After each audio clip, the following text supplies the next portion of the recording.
இப்போ நீங்கள் பார்த்துட்ருக்குற கட்டடம் படம் 1. சென்சஸ் வீடுனா உங்களுக்கே தெரியும். 4 சுவர்களும் ஒரு கூரையும் இருந்ததுன்னா அதுக்கு பேர் ஒரு சென்சஸ் வீடு. இப்போ ஃபஸ்ட்டில் இருக்கிறது பல அடுக்குமாடி கட்டிடம்.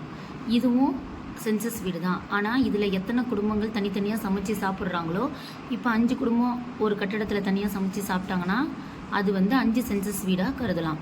அடுத்து பக்கத்தில் இருக்கிற அந்த ஒட்டு கட்டிடத்தை நீங்கள் பார்க்குறீங்க. அதுவும் 4 சுவர்களும் ஒரு ஒட்டும் இருக்குது. அப்போ அதில் ஒரு சென்சஸ் வீடு. நீங்கள் நினைக்கலாம் கூடார மாதிரி இருக்குது, இதுவும் சென்சஸ் வீடான்னு. 4 பக்கம் சுவர் இல்லை 3 பக்கம் சுவர், ஏதாவது ஒன்று அடைப்பட்டு இருந்தாலே, ஒரு வாசல் இருந்தாலே அதுக்கு பேர் சென்சஸ் வீடு. அதுவும் சென்சஸ் வீடு தான். இப்போ நீங்கள் இந்த பார்த்துட்ருக்கிற தொடர்ச்சியான கட்டிடங்கள் இருக்கும். ஒன்றொன்றுக்கும் தனித்தனியான வாசப்படி இருக்கும். ஒவ்வொரு கட்டிடத்துலேயும் ஒவ்வொரு குடும்பங்கள் சமைச்சு சாப்பிட்டுட்ருப்பாங்க. அப்போ இதுவும் ஒரு சென்சஸ் வீடு தான். நீங்கள் படம் 2 இப்போ பார்த்துட்ருக்கீங்க. அதில் கணேஷ் அப்படிங்கிறவர் ஒரு வீட்டில் குடியிருக்காரு. அவருக்கு தனி வாசப்படி இருக்குது. அவங்க தனியாக சமைச்சு சாப்பிட்றாங்க. அதனால் அது ஒரு சென்சஸ் வீடு. அடுத்து 2வது சென்சஸ் வீடு, அடுத்தது 3வது சென்சஸ் வீடு. அப்போ ஒரே லைனாக இருக்கலாம், சுவர்கள் ஒன்றா இருக்கலாம். ஆனால் தனித்தனி வாசப்படி இருந்தால் தனியாக சமைச்சு சாப்பிட்டாங்கன்னா ஒன்று ஒரு சென்சஸ் வீடாக கருதலாம். சாதாரண குடும்பம். சாதாரண குடும்பம்னா அம்மா அப்பா பிள்ளைங்க எல்லாருமே இருப்பாங்க. அவங்க சமைச்சு சாப்பிடுவாங்க. அதுக்கு பேர் சாதாரண குடும்பம். அந்த சாதாரண குடும்பத்திலேயே அவங்களுடைய உறவினர்கள் யாராவது சேர்ந்து இருந்தாங்கன்னா அவங்களும் சாதாரண குடும்பத்தில் தான் வருவாங்க. அவங்க தனியாக சமைச்சு சாப்பிட்டாங்கன்னா அங்கே 2 சென்சஸ் வீடாக கருதலாம்.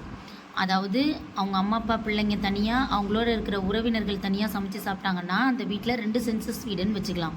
ஆனால் எல்லாருமே ஒரே அடுப்பை பயன்படுத்தி ஒரே சமையல் சாப்பிட்டாங்கன்னா அது ஒரே சென்சஸ் வீடு. அதுக்கு பேர் சாதாரண குடும்பம். அடுத்து படம் 4ல் நீங்கள் பார்த்துட்ருக்கிறது நிலைய குடும்பம்.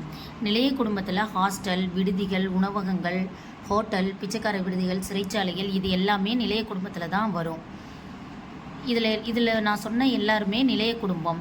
அவங்க அங்கே தனியாக சமைச்சு சாப்பிட்டாங்கன்னா அதுவும் நம்ம சென்சஸ் வீடாக கருதலாம்.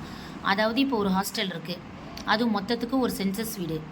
அதுவே அங்கே இருக்கிற ஒரு செக்யூரிட்டி ஆஃபீஸர் இல்லை தோட்ட வேலை செய்கிறவங்க தனியாக அங்கே அவங்களுக்குன்னு ஒரு வீடு எடுத்து அவங்க தனியாக சமைச்சு சாப்பிட்டாங்கன்னா அவங்கவுங்களுக்கும் நம்ம தனி சென்சஸ் வீடாக கருதணும்.